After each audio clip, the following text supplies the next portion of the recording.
All right, what's up, everybody? Brockman here. It's the Rich Eisen Show basketball podcast. We're going to do it live with Adam and TJ. What's up, fellas? Great to be here. I'm going to start this podcast off a little unusual right now. TJ, say hello. Hi. That was so weird. Hi. What is going? You're just like taking over? No. I just wanted to show people real It's quick. TJ here. Well, because I already said I was going to do this, if you don't mind. Our show today is brought to you by Steve Austin's Broken Skull American Lager.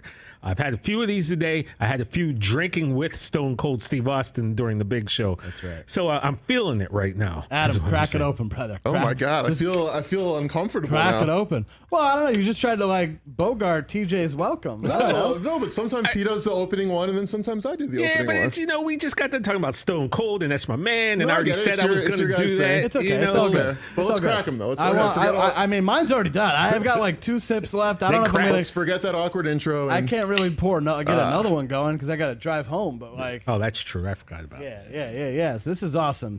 Stone Cold was on the big show today. Oh, yeah. On 316 day, we had a great time. TJ and I and everyone. Ray Lewis in the building. Ray today. Lewis was in the building, but we're gonna talk ball. Let's talk some ball, guys. And Well, story of the night. I think there's a big slate of basketball tonight, but I want to talk about last night for a second. Kyrie Irving, guys. Woo-hoo. Man, oh man, this guy, I'll never like him. Okay, Don't get it twisted, people. Don't get it twisted, people. But I can show mad respect to this dude because he is one of the best basketball players we have.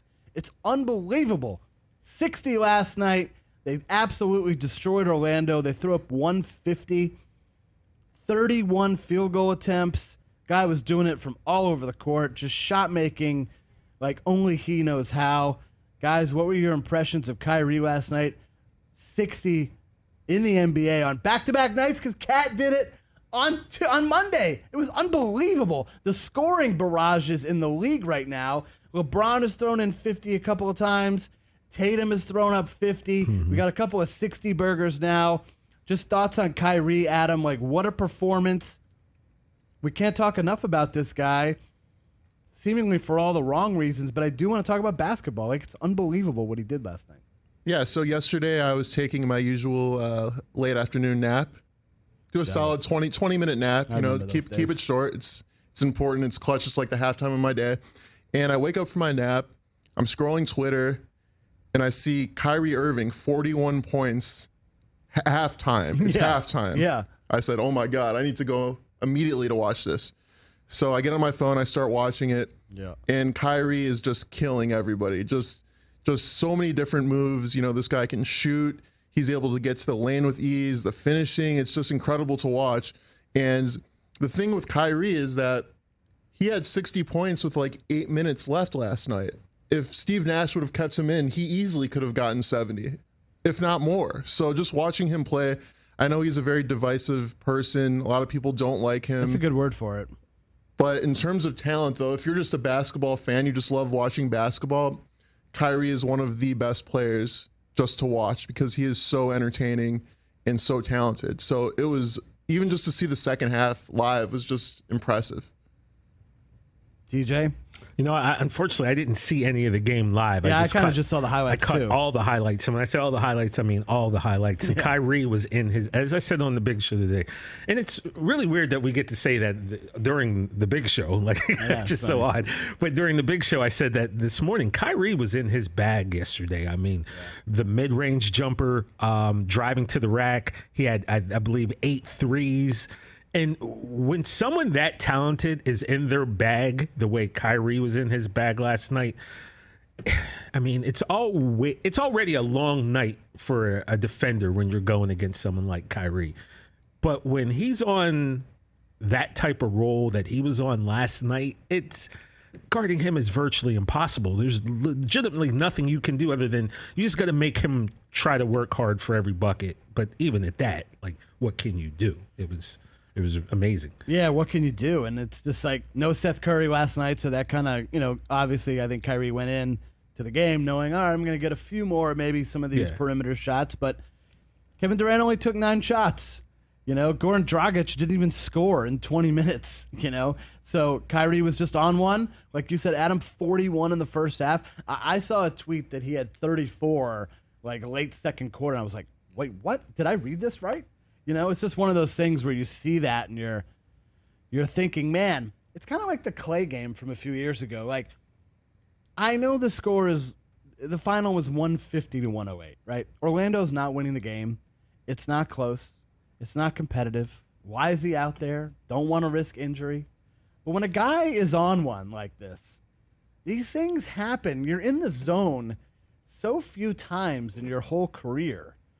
Like, let's just see how many he can get. Well, like, he probably could have got 70. He only played 35 minutes. It got to a point where all the Magic fans were cheering for Kyrie every time he scored. They wanted him to score. They knew it was a blowout, and they were watching history, so they were rooting him on every single basket he scored. That's how you know you're special. You're having a special game when the other fans are rooting for you actively.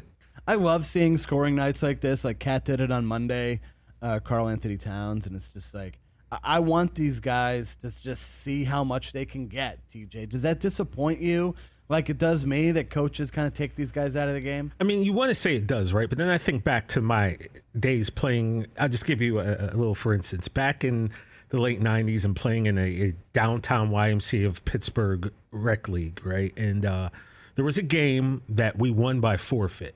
Other team didn't have enough players. So instead of us just going home, we decided that we were just going to run anyway. And one of our best shooters, a guy named Mike, in a game that meant absolutely nothing, rolled his ankle. It swelled up to the size of a softball, and then we lost him for the playoffs, and we lost in the championship game.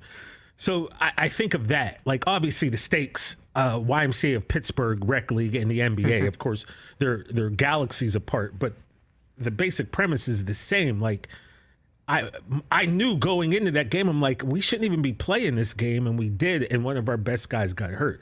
It would be nice to see what Kyrie could have done, but the game was already in hand. He already had 60. The next benchmark is 70 and then 81. He may have gotten 70. Doubtful he would have got 81. That would be best case scenario. Worst case scenario, snap, break, tear. You already don't have him for the full season. You don't want to risk it. So I can understand the thought process in taking him out. I mean, as a fan, you would have liked to have seen it, but it was a smart play to get him out of the game. Yeah, for sure. I know. It's always the smart move. It's always the smart move to pull your starters, when you're up 20 with so-and-so to go. But when a guy is just on one like that, it's just, I guess it just bums me out. Obviously, I understand it. It just bums me out because I want to see a situation where if someone really wanted to go for it, could they do it? Could they get to 81? Could they challenge Wilt? I saw just a funny tweet, like, if someone doesn't break Wilt's record by the end of March, I'm going to be really disappointed. Just because of the scoring barrages, like, guys have been on. Like, Curry totally forgot. Curry had 47 on Monday on his birthday, on the same day that Kat had 60. No one really was talking about Curry because Kat was on one. It's just unbelievable what we're seeing right now. Oh, and Trae Young had 46 Monday, too. Like, it's just absolutely insane. I think Trae is 97 in his last 2 games, if I'm not mistaken, or something crazy like that. I have to double check. It's just crazy. Yeah, the scoring is so fun. Off the hook right now. The scoring is fun. It just has me, like, so excited for what the last couple of weeks of the season are going to be and what the NBA playoffs are going to be. And that's kind of what I want to do here. Adam, you got something to say real quick? Well, no, I was just going to say that the Nets are on a 4-game winning streak right now. They're starting to find, their balance, their rotation. I think Andre Drummond has been a great pickup for them. He provides interior defense. So even though they're like I think an 8th seed right now, nobody wants to play the Nets in the first round. Yeah, I was going to say, does this change how you're kind of viewing them, or this was kind of always what we had kind of thought that they were going to be when they were at full strength? No, I mean, I've, since the season started, said that they're going to win the East, and I actually still believe that. You do? I really believe that the Nets will win they're the East 8th spot in the play-in. If healthy and if Kyrie can play in home games, which are 2 big ifs. But even if he doesn't, I mean, can they win the East, how they're just going about things right now? No, I don't think so. They need Kyrie to play at home games. He's too good of a player.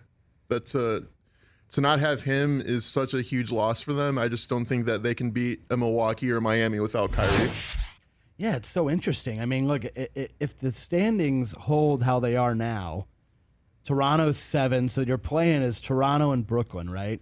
Kyrie can't play in the game because it's in Toronto. So he can't go to Toronto. Oh my God, I forgot about right? that. So let's say Toronto wins because Kyrie's not going to be out there, and we don't even know if Ben Simmons is going to be playing, right? So then they lose. So then they have to play the Hawks-Hornets winner on the road. He can't even play in that game either. So there's a chance he might not play at all in the play-in. No, he can play in that game, right? It depends. Is it going to be a home game for them? Oh, you're right. Never mind. Yeah. I don't know. If that's going to be a home game for them, then they can't. So he can't even play in that game. So he can't play at all in the play-in round. They're going to have to scrape and catch and pass Cleveland, who's 3.5 games ahead of them for the 6th seed. Yeah, I didn't think about You know that. what I mean? Yeah. It's quite an uphill battle. But like when they are at full strength, which I guess is really only on the road, and TJ, we haven't seen what Ben Simmons is going to look like there. I imagine he's going to add quite an element to that team. But do you think Brooklyn can win the East? Like, what does the scenario have to be for Brooklyn to win the East? After the Nets Sixers game, right? That was what we were talking about our last podcast. Yeah, and by the way, I just want to say this: I was wrong. I was very wrong on that one. I said I thought James Harden was going to show improve. He'd have 40. He didn't, and the Sixers lost. And I said that day that if that Nets team shows up with Ben Simmons in addition, I don't know how you beat them. I think Ben's skill set is really going to fit into this Nets team. But what's the deal with Ben? I hear his back is not healthy. He still isn't playing. That's a big what if. But I mean, if we're talking if healthy, with the team that they have, yeah, this team could. But like Adam just said, man, not being able to count on your point guard every game, that's tough. And we're going to see. But, man, they looked good against the Sixers. They looked good last night. They're a problem, for sure. Yeah. And by the way, Kevin Durant only had 19 points last night. So Kevin Durant only took 9 shots. Yeah. It was just one of those nights where you're just like, all right. I can take the day off. He's got it. Yeah. And I don't have to really do much. He scored 53, I think, the game before. Yeah. Yeah. So last night was his chill night. Yeah. I mean, what a luxury to have when you have those two guys who can just kind of go back and forth and, when they're both clicking. It's just like, it just kind of makes, as a basketball fan the year before, so disappointing that those guys got hurt. Durant was injured and James Harden was injured. And then the Nets weren't at full strength because you seemed like they could have easily won the championship last year. Yeah. It's special to have two guys on your team that, to me, are two of the top 5 bucket getters in the league in terms of just purely being able to score. So you have two of those guys on the same team. And then when you add Ben Simmons, like you said, TJ, his game, I think, will fit great with them because he's more of a distributor.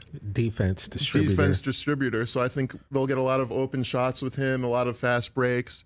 So they need to really hope that he's healthy because he can be the difference maker in that team for sure. How are you feeling about the? Oh, go ahead, TJ. Well, the more I think about it, you say difference maker. It's going to be tough regardless. You can't go that long as he's gone without playing basketball and come back at a high level. That's the thing. Like we're watching, even though Clay and Ben are completely different stories. Clay is coming back from injury, but you've seen it's taken Klay Thompson some time to really kind of be Klay Thompson. Yeah. Ben Simmons is not Klay Thompson. Okay, but. Again, Ben's game isn't dependent upon shooting and scoring. As long as he can go out there and play defense and run the offense, finish in transition. Yeah, exactly. Ben Simmons is a monster going to the rack, man. He's very hard. 6'10" with handles. It's very hard to stop him. So if he can get healthy and use his skill set, I'm kind of hoping it doesn't happen because these Nets will be a problem. The Nets are going to be a problem. But do you think they're going to be more of a problem I still can't believe Miami's the 1 seed. I don't think Miami wins the East. Do you? They seem like of Phoenix and Miami. If you had to pick one of those teams to make the finals, you'd pick Phoenix, right? Ooh, that's tough. Yeah, I'd probably say Phoenix. Yeah. TJ, Phoenix or Miami? I kind of feel, this might sound weird to say because, Miami did go into the championship during the bubble year. But I don't know if maybe I'm not giving Miami enough props. I'm kind of equating them with week 1 through 11 Arizona Cardinals, where you keep saying to me during the football season, what about the Cardinals? And I would tell you, I'm not so sure the Cardinals are legit. And it turned out that, as the season went on, we saw holes, and, obviously that undefeated record went away. I don't want to say that that's Miami, but I just don't know if I feel like that team is going to, represent the East. I will say this about Miami, though. You cannot discount their previous finals experience. That's it. I know it was in the bubble, but still, you can't discount that. And you can't discount that their point guard, Kyle Lowry, won a championship. He's tough. They're a tough team. Yeah, you have Jimmy Butler, Bam, Kyle Lowry. That is a tough team. Spoelstra's a great coach, so you cannot count out the Heat. I think they'll be ready. I do think that the Suns have more of a chance, though, but I could easily see the Heat winning the East, though. This is kind of a fun game. All right, let's do this now. Let's go 2 seeds currently, okay? Milwaukee and Memphis. More likely to win the championship. Milwaukee, without a doubt. Memphis, I like them, but in terms of the playoffs, to me, they're a pretend team. They're not a contend team. How about more likely to come out of their conference, Milwaukee or Memphis, TJ? I'd have to. Well, I don't believe Memphis is a pretend team. Like, once again, we spoke earlier on our podcast about how well Memphis does without Ja Morant. They won another game without Ja yesterday. So I believe, and I didn't check this, so, all you nitpickers don't get on me, but I believe they're 13-2 this season without Ja Morant. So I don't feel like they're a pretender. But also when you talk about Milwaukee, and maybe I did misspeak about Miami, because after thinking about what Adam said, yeah, they have been there. They do have a solid team. But Milwaukee, they're the defending champions, and they still have Giannis. And if I had to make a choice between them and Memphis coming out, I'm going to go with the Bucks for sure. Yeah, I think I still think the Bucks are going to win the title this year again.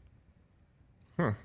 There's a chance. I mean, look, there's legitimately 6 teams I feel who could walk away with the title. So, well, let's list them. I'm just kind of throwing out an NBA what's more likely here, but go ahead. What are your 6 teams that can win the championship? Well, I think right off the East, you have, there might be more than 6. I just threw that out there, but let me think. There's Miami, there's Milwaukee, there is Philadelphia. There's 3 I could see winning the NBA title. And then you have Phoenix, Golden State. Do you think maybe the Jazz? Oh, so not Memphis? The Jazz over Memphis? Whereas I'm not saying the Jazz aren't real. I just, if you're going to say, do I feel like I can see Memphis winning the NBA title? Right. No, I can't. But, man, like I said, it's wide open this year, fellas. And that's the beauty of it. It is so wide open. Anything can happen. And I kind of feel like, too, Adam, it's like the NFL in a way for the first time in a long time, whereas when the playoffs start and you look at all 16 teams, you're like, I could see 12 of these teams winning the championship, and it would not shock me one bit. Like, would it shock you if Denver made the finals? Here's the deal, right? Speaking of Denver, if Jamal Murray and Michael Porter Jr. were healthy and playing, Denver might have to be your favorites this year. They are, what is their record right now? They're 41 and 28. Joker's playing at MVP level, of course. But let's not understate how good at basketball Jamal Murray is. Okay, Jamal Murray is top 10. Murray was throwing up 50 in the bubble. Yes. Yeah, he was killing the bubble. Killing it. Jamal Murray was healthy, this Nuggets team would be to quote our favorite guy, Crumbum, they'd be a problem. They'd be a problem. They'd be a and problem. by the way, he's going to come back. Like, he will play in the playoffs. I believe so, yeah. But again, it's just that, how ready are you, how your body's going to respond. You've sat out a long time. You're coming back off of a devastating injury. We'll see. But this time next year, guys, if this Denver Nuggets team stays together, one of the hottest teams in the NBA, the Dallas Mavericks. You want to play them in the playoffs? You do not want to play Luka Doncic in the playoffs. I mean, look, the Clippers have I think the last 2 seasons they played the Mavs. Yeah. And Luka ate the Clippers up. Just destroyed them. But as a team, the Clippers won the series. But Luka is a problem in the playoffs, man. So, again, I don't see them as a championship contender, but they're definitely someone who you probably don't want to see in round 1. No, but if Dallas somehow makes the Western Finals, I'm against Golden State, I'm not going to be shocked. And I think that would be kind of a fun series. The problem with Dallas is they don't have a significant second star That's the supporting problem. Luka. I think you just need 2 minimum 2 All-Stars to have a chance. Yeah. And they just don't have that. They need to get Luka, another guy, to really take that next jump, I think. But you still don't want to play him. I will say, though, that Spencer Dinwiddie has been playing pretty decent basketball for the Mavs. He can fill it up. I don't know if he's your number 2 on the championship winning squad. That I'm not sure of. But yeah, and then, Jalen Brunson, surprisingly, he's been playing well this year. Like I said, the Mavs are a fun team to watch. I've seen a few games this year, and, Luka is just, he's something else. Yeah. I mean, he did it to the Celtics on Sunday, kind of ruined KG Day. Up there in TD Garden. By the way, let's talk about that. Let's do it. You being a Celtic fan, and I, as a lifelong Sixers fan, I've always pretty much hated the Celtics. And yet, that 2009 Celtics team did something that 12-year-old me is still stunned at. 2008. What did I say? I thought I said it's 08. Oh, wait. 12-year-old me is still stunned by. They actually made me root for them in the finals against the Lakers those 2 years. And the big thing for me is, and we know you're a big, Brockman, you're a big Paul Pierce fan, as we know. And the thing is, Garnett, Ray Allen, they had that beef that lasted for years. And NBA 75, it looked like, oh, man, this is going to last forever. And I remember telling you that, man, I want to see these guys get together, because here's the bottom line. Life being as short as it is, you don't want something to happen and then you look back and go, man, we could have squashed that beef. And we didn't. So when Kevin was getting his jersey retired and he mentioned everyone on the team, and then he specifically called out Ray, like, I'm not a Celtics fan, but man, that, like, just as a human being, that made me feel good, because you want to see that. You don't want to see guys who made history together, who made money together, at odds. So that was just a really cool moment to see those two come together. And look, was it real?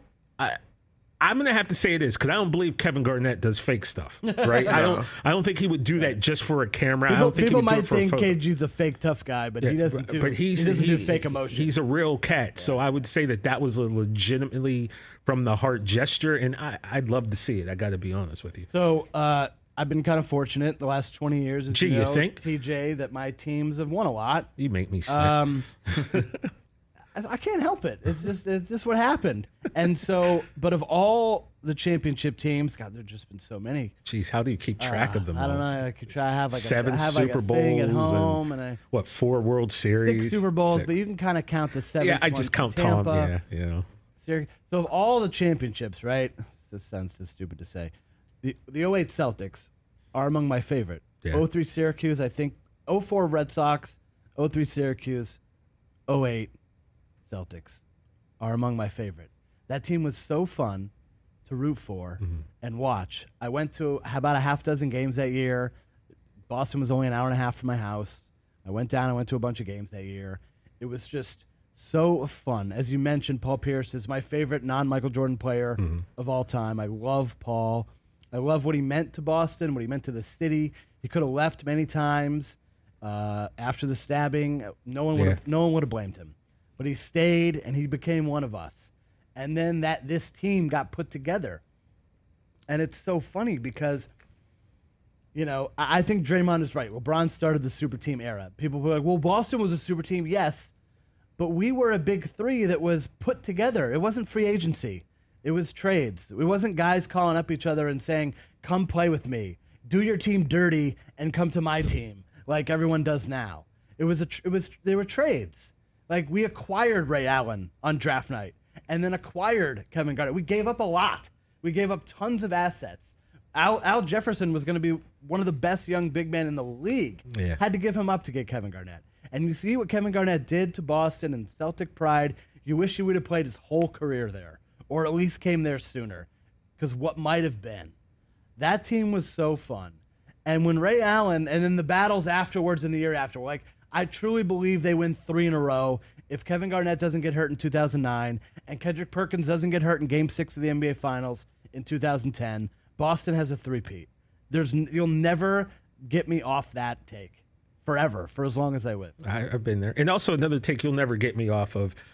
In addition to the fact, and we've said it here, Adam, that like seeing Jason Tatum is going to just anger me for the rest of my life, right? Because the Sixers could have taken Tatum. They traded up. They didn't. The same thing with Paul Pierce. In 1998, Paul Pierce at the beginning of the season was looking like he was going to be the top pick. Then throughout the season, for whatever reason, he dropped. The Sixers have the 7th pick, and I'm assuming we've got AI. Let's pair him up with a small forward. Paul Pierce is on the board. We don't take Paul Pierce. We take Larry Hughes. Larry Hughes. And Larry Hughes, good player. Good player. Larry Hughes is a good player. But like in my mind, I was, and you know, you guys get on me about my teams, but I also watch a lot of Kansas. So I knew Paul Pierce. I'd seen him play. And I was like, as the draft's going on, I'm like, this is perfect. We're going to get Paul Pierce. And we didn't. And Paul Pierce turned into a Hall of Fame, one of the all-time greatest. So that's another guy that the Sixers lost out on to the Celtics. And I'm bitter and I'm angry and I'm not going to get over it. So they even try to attempt to make me get over it. To even bring that full circle, I'm pretty sure that Larry Hughes was from East St. Louis and that Tatum looked up to him as a mentor. Oh, he was his. I believe he's Larry Hughes' cousin. I believe Jerry. Right, yeah. I think Larry Hughes and Jason Tatum are cousins, if I'm not mistaken. Anyway, so just to finish my point real quick, and then that team battled with LeBron and the Cavs afterward, and then the Heat, and to see Ray Allen just ditch us for the Heat afterwards, I understand.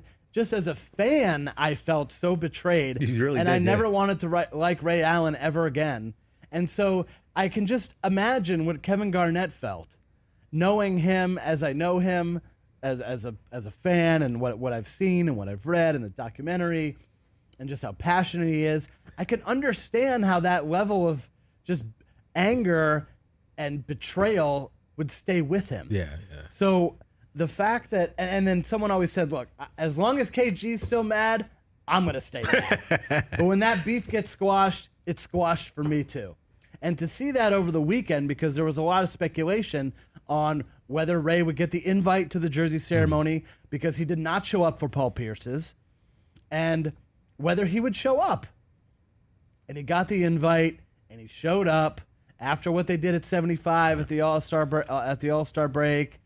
They had the moment, the talk in the backstage, the photo that got posted, and to have that moment at the Garden and to kind of officially put the 10-year beef to bed. It was great to see. And we talked about it before on here, but Kobe's death changed a lot of things for so many people. And I think it's to not hold on to those grudges and the resentment and the anger and the sense of betrayal that you might feel, because you never know when it's over and you'll never have a chance to bury the hatchet. And so if you have an opportunity, you have to do it. Yeah, for sure. I'm glad that these guys did it, because that team was so great. It was so awesome to see all those guys there. Scalabrine and Kendrick Perkins and Big Baby Davis and just like Eddie House and just like all those guys that were there. It was just a fun time and a fun memory. And as a Celtics fan, it's something I'll remember forever. Yeah, no doubt. Yeah. I like that Celtics team also because they're the last East Coast team, really in team in general, to remind me of a team from the 80s or 90s. Yeah. They had that tough defense. Defensive mentality. Yeah, defensive mentality, physical, get in your head, talk trash to LeBron. Yeah. So that team, even though I'm not a fan of the Celtics, I've always loved that Boston team because they remind me of an old school, hard-nosed team. I mean, you could, in a weird way, this is just like my Boston viewpoint, they broke LeBron. They broke him and they forced him to be like, look, I'm not going to beat these guys with what's going on in Cleveland. I have to go form up some Avengers group to kind of take these guys on. And he forced him to do the decision and take his talents to South Beach and then just kind of do what he's done kind of the rest of his career, which has just been kind of cherry hop into all these great situations, try to win titles. I don't know if I necessarily agree with they broke LeBron. I think maybe it got to the point where they did. I don't know. I don't know. Maybe it got to the point where LeBron was like, I can't do this by him. LeBron took maybe the worst team of all time to the NBA Finals. True, and they on got his shoulders that year. Yeah. You know, so I'm not going to sit here and go LeBron was broken. LeBron realized, I mean, he looked at that team and was like, okay, I cannot do this by myself. Right. I can't get people like Aaron Rodgers saying Green Bay, people come to Green Bay to play with me. LeBron couldn't get people in the NBA to come to the banks of the Cuyahoga River to play with him. So LeBron had to leave Cleveland. I'm going to say that. He had to leave to continue his growth. And that's what he did. And the fact that Chris Bosh happened to come to played a part. But I believe that LeBron was going to go there regardless. And having Chris Bosh was, even though Bosh signed first, was icing on that cake. But just LeBron and Dwayne Wade wouldn't have beat those Boston teams. They need. I mean, Yeah, he was the X factor. Boss was the X factor. But I'm saying that I believe he was going to go there regardless of Chris Bosh being there or not. I don't even know if I can say that. But they needed a third guy. They needed a third guy for sure. But again, I want to say they broke LeBron. I think it just his eyes got open to the fact that, like, look, I just can't do this alone. And it kind of changed basketball. I mean, look, now everybody does it. You don't like your situation? I'm out. And by the way, I'm old school in a sense, but I have no problem with that. The fact that someone can draft your rights and you're stuck with them forever, but yet they can, disregard you in a heartbeat, never stood right with me in the world of sports. So it's like, yeah, man, your career is so limited and it's so short. Do whatever you can to assure success. Like Micah Parsons was in here. This is football. And, when you see one of your favorite players on your favorite team, you're like, hey, go out, win the Super Bowl, whatever. And I think I said this on here. All I said to Micah Parsons was, I hope you stay healthy and get your money right. Everything else on top of that is just icing on the cake. So, you want to see those things happen. And I don't know. And as a player, you have to make a judgment call. If you don't trust the GM to make free agent acquisitions or smart draft picks, at some point, you just have to make the decision to move on to greener pastures. Yeah. Because then, if you're on a team and you realize you can't win, it's self-sabotage at that point to stay on that team. And that used to be looked at as loyalty back in the day, but now it's a badge of honor. But now it's, like you said, you have a limited career, so you have to make that decision and make it quick, because if you don't, then you could become like a Dame Lillard, who's just stuck on a team that never really does anything. And because of that, if he doesn't move, then his career is kind of tainted because of that, because you've never seen him in a finals or a really big game situation. It's so funny. We haven't talked much about Dame on the pod because he hasn't been playing. Yeah, what's there to talk about? I know, but I'm just saying in this, what is going to happen with the rest of his career? How do you see the rest of it playing out? It seems like he kind of has to end up with the Lakers. It's really the only way he can kind of change and maybe change the narrative on his legacy. Why the Lakers, though? Yeah, I don't think the Lakers necessarily. You don't just team up with LeBron. He has to figure out a way to win a championship. I don't know where else that is. Yeah, but at this point, is it LeBron at 37? Is he the one? Like, I don't know if that's necessarily the case. Maybe Dame Lillard would look to see, like, what other team needs a one. Like, I'll still say this. I like having Harden on the Sixers. The Sixers would have been a perfect place for Dame Lillard to play. He's got a generationally talented big man. Could have fit right in there. I was just saying LeBron, Anthony Davis, and Dame certainly seems like a better fit than what's currently happening with Russell Westbrook. Yeah, but what are they going to give up for Dame? How do they get Dame? Figure it out. Yeah. We deal in perfect world situations here. I don't know nothing about salary cap and all that. I mean, LeBron's dying to trade those two draft picks, 27 and 29. I mean, that's a good start. Here's something for us to talk Russell about. Westbrook. Brockman, we talked about this on the big show. I had a little bit of an interesting time at the Lakers-Raptors game. Oh, yeah, you went on Monday night, right? For LeBron's 50-piece? Well, no, not the 50-piece. No, that was they lost to Toronto. The Lakers got absolutely, as Stone Cold Steve Austin would say, they stomped a mud hole. The Raptors stomped a mud hole in the Lakers. They walked it dry, then they stomped another one in for good measure. Adam, at one point, I was there, and as you know, I was in the suite. We'll just say that I was in the suite. I saw you on Instagram. I was going the first live person by yourself in the suite. There was, and I was like, "Am I in the wrong suite? How'd I get in here?" There was no one in there. Adam made a comment like, "You're there by yourself." I'm like, "Yeah." In the suite, you're talking to people. It was my buddy Double A Aaron Davis's birthday. I look up at the scoreboard at one point, and it's 26-6. And I was with all Laker fans, and they were miserable. I was sitting there eating a Rice Krispie treat, just kind of smiling to myself. I'm like, this is wonderful, and I'm so glad. Do they all know that you're a Clippers fan? Everybody that knows me, Adam, knows a few things about me. 1, I love Biggie. 2, I love the Cowboys. 3, I love Halle Berry. And 4, I hate the Lakers. You pretty much figured that out about me within a minute of knowing me. So, yeah, they all knew. I'm surprised I even got invited, to be honest with you. Yeah, how did you get the invite? I mean, you got to overlook that. You weren't one of those people like actively rooting for the Raptors though, to spite the Lakers, right? Of course, but I did it in a respectful way. Like, I loved Carmelo Anthony, so anytime Melo had the rock, I was yelling Melo, and then LeBron, I'd cheer for him. But other than that, I was inside. I was kind of just like clapping because they were getting done dirty. What was the vibe in the arena as they're getting blown out? Oh, it was anger, a lot of anger, people upset.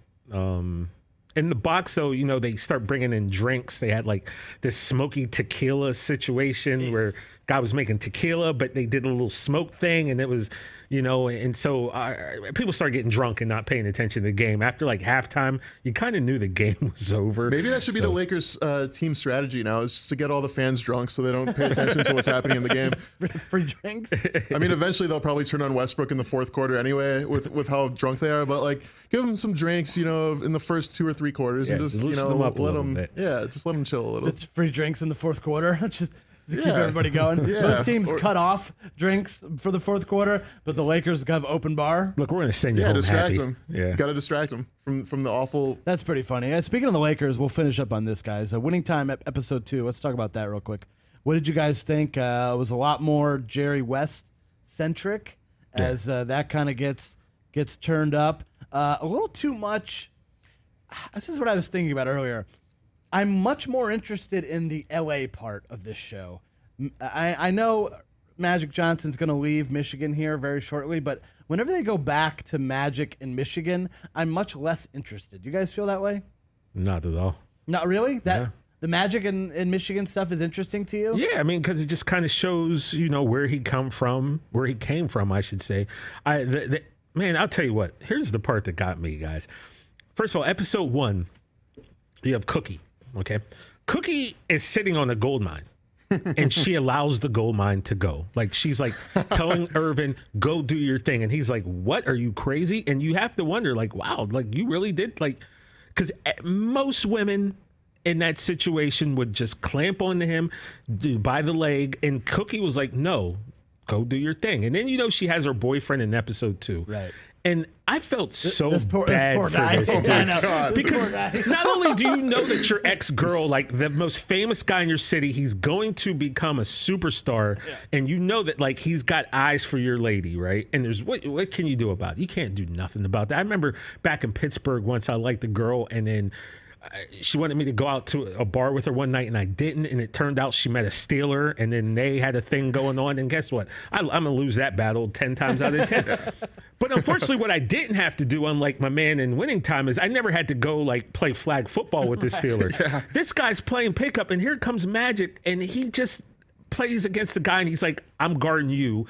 What? I don't care how good you are at basketball. When a 6'9", 18, 19-year-old Irvin Johnson shows up, you're going to get just like destroyed, and it's not going to be pretty. Yeah, I didn't like that. And he did, and I did. I felt bad. I was like, if this really happened, I feel so bad for this dude. Like, because what can you do? I with also, that Adam, and we talked about this too. I don't like punching down in general, and that whole scene just felt like, yeah, obviously you're going to destroy this guy. Like, why do you need to come out here and do that? Yeah, the interesting thing is people look at Magic Johnson as such a nice, charismatic, happy guy, but then you just see him just being a straight up bully to this guy, like just bullying him, just flashing his new Mercedes, his cash. He like stuffed the cash in the dude's pocket. Like, yeah, I got this. Don't worry about it. No, it was the church thing, right? Church it like wouldn't fit in the hole, so he put it in the guy's pocket. Yeah, put it in his pocket, and then he's just like a foot taller than him on the court. It's like, dude, like, come on, like you really have to do this. Like, I get you want a cookie, but like, tone it down a little. Yeah. But here's the thing, though. I guess like